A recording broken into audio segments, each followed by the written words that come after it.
नमस्कार मित्रांनो, मानवी विचार चॅनलवर तुमचे मनापासून स्वागत आहे. मित्रांनो, एका जुन्या म्हणीनुसार जिथे भांडी असतात तिथे ती वाजणारच. म्हणजे जिथे चार माणसे एकत्र राहतात तिथे थोडेफार मतभेद होणे साहजिकच आहेत. पण जर तुमच्या घरात रोज रोज भांडणं होत असतील, सकाळी उठल्यापासून ते रात्री झोपेपर्यंत फक्त कटकटी आणि वाद होत असतील, तर मात्र ही धोक्याची घंटा आहे. बाहेरच्या जगाशी लढून थकलेला माणूस जेव्हा घरी येतो तेव्हा त्याला सुखाचे 4 क्षण आणि मानसिक शांतता हवी असते. पण जर घरातच रोज नरक यातना भोगाव्या लागत असतील तर माणूस आतून पूर्णपणे खचून जातो. अनेकदा परिस्थिती एवढी बिघडते की माणसाला स्वतःच्याच घरात जावंसं वाटत नाही. जर तुमच्याही घरात असेच वातावरण होत असेल तर आजचा हा व्हिडिओ तुमच्यासाठी गेम चेंजर ठरणार आहे.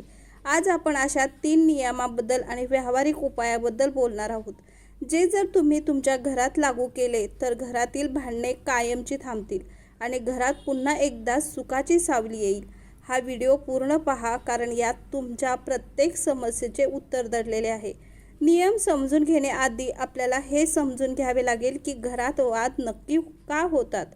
बऱ्याचदा भांडणाचे कारण खूप मोठे नसते. कारण असते एकमेकाबद्दल मनात साठलेला राग, एकमेकांकडून असणाऱ्या अवास्तव अपेक्षा आणि सर्वात महत्त्वाचे म्हणजे संवादाचा अभाव. आपण बाहेरच्या लोकांशी खूप गोड बोलतो, त्यांच्या चुका माफ करतो, पण घरातील माणसांनी छोटीशी चूक केली तरी आपण त्यांच्यावर ओरडतो. आपण गृहीत धरतो की घरातील माणसांनी आपल्याला समजून घेतलं पाहिजेच आणि नेमकी हीच चूक आपल्या घरात कटकटी निर्माण करतात. चला तर मग जाणून घेऊयात ते सुवर्ण नियम जे तुमचे घर पुन्हा एकदा नंदनमंदन बनवू शकतात.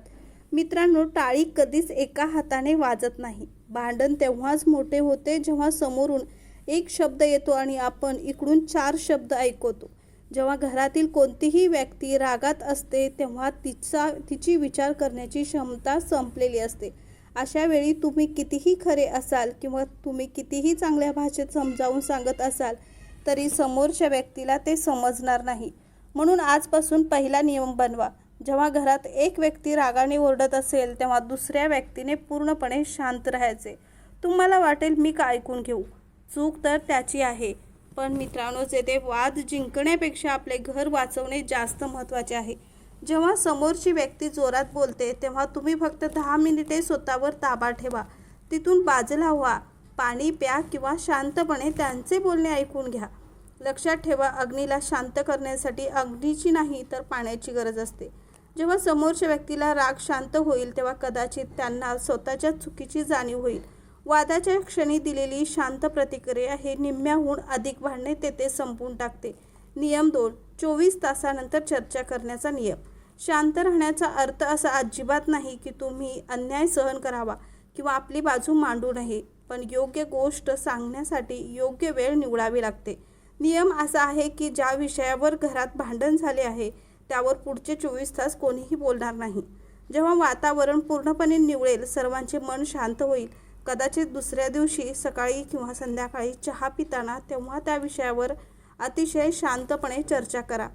संवाद साधताना समोरच्यावर आरोप करू नका. तू नेहमी असंच करतेस असे म्हणण्याऐवजी जेव्हा असं घडतं तेव्हा मला त्रास होतो असं म्हणा. जेव्हा तुम्ही शांत डोक्याने एकमेकांशी संवाद साधता तेव्हा भांडणं होत नाही तर समस्येवर तोडगा निघतो. घरातील संवाद हा एकमेकांना हरवण्यासाठी नाही तर नाते टिकवण्यासाठी असला पाहिजे. तिसरा आणि सर्वात महत्त्वाचा नियम, दोष देण्याऐवजी कौतुक करणे. मित्रांनो, आपण घरात काय करतो, कोणी काही चूक केली की आपण ती लगेच पकडतो आणि त्यावर टोमणे मारतो.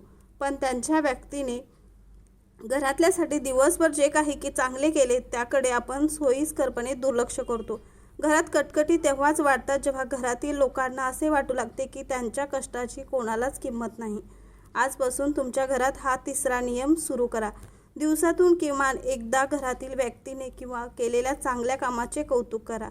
तुमची आई किंवा पत्नी जर रोज गरम जेवण बनवून तुम्हाला देत असेल तर कधीतरी मनापासून म्हणा, आज जेवण खूप छान झाले आहे. तुमचे वडील किंवा पती घरासाठी कष्ट करत असतील तर त्यांचे आभार माना. घरातले लहान मुलांनी काही चांगले केले तर त्यांचे कौतुक करा. जेव्हा घरात दोष देण्याची जागा कृतज्ञतेने आणि कौतुक घेते तेव्हा घरातील नकारात्मक ऊर्जा नष्ट होते. माणसाला जेव्हा घरात मान आणि प्रेम मिळते तेव्हा तो घरच्यावर कधीच रागवत नाही. बोनस व्यावहारिक टीप. आणखी काही छोट्या गोष्टी पण व्यावहारिक गोष्ट लक्षात ठेवा. तिसऱ्या व्यक्तीला दूर ठेवा. पती पत्नी किंवा घरातील वाद जेवढे घराच्या आत राहतील तेवढे चांगले. तुमच्या वादात जेव्हा नातेवाईक किंवा बाहेरचे लोक पडतात तेव्हा भांडणं सुटण्याऐवजी अजून वाढते. एकत्र जेवण करा. दिवसातून किमान एकाच वेळेचे जेवण संपूर्ण कुटुंबाने मोबाईल बाजूला ठेवून एकत्र बसून जेवावे. एकत्र जेवल्याने मनातील अंतर कमी होते. माफ करायला शिका. घरात कोणीच परफेक्ट नसतं. प्रत्येकाकडून चुका होतात. मनात राग धरून ठेवण्याऐवजी गोष्टी सोडून द्यायला शिका. मित्रांनो, पैसा, गाडी, बंगला या गोष्टी आपल्याला सुख देऊ शकतात, पण शांती फक्त एकाच आनंदी घरातच मिळू शकते. लक्षात ठेवा, विटा मातीचे घर बनवणे सोपे असते, पण त्यात कौटुंबिक प्रेम भरणे आपल्या हातात असते. हे जग खूप मोठे आहे, पण दिवसाच्या शेवटी आपल्याला आपल्या माणसाकडेच परतायचे असते.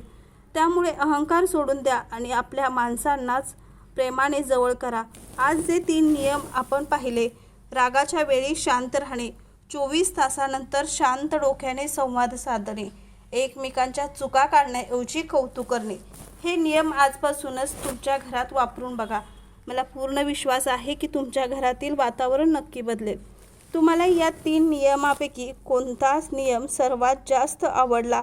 जर हा व्हिडिओ तुमच्या मनाला भिडला असेल तर तुमच्या मित्रमैत्रिणीला आणि नातेवाईकांना नक्की शेअर करा. अशाच मनाला स्पर्श करणाऱ्या आणि आयुष्याला दिशा देणाऱ्या व्हिडिओसाठी मानवी विचार चॅनलला आजच सबस्क्राईब करा. घराघरात प्रेम वाढो हीच प्रार्थना. धन्यवाद. जय हिंद, जय महाराष्ट्र. थँक्यू.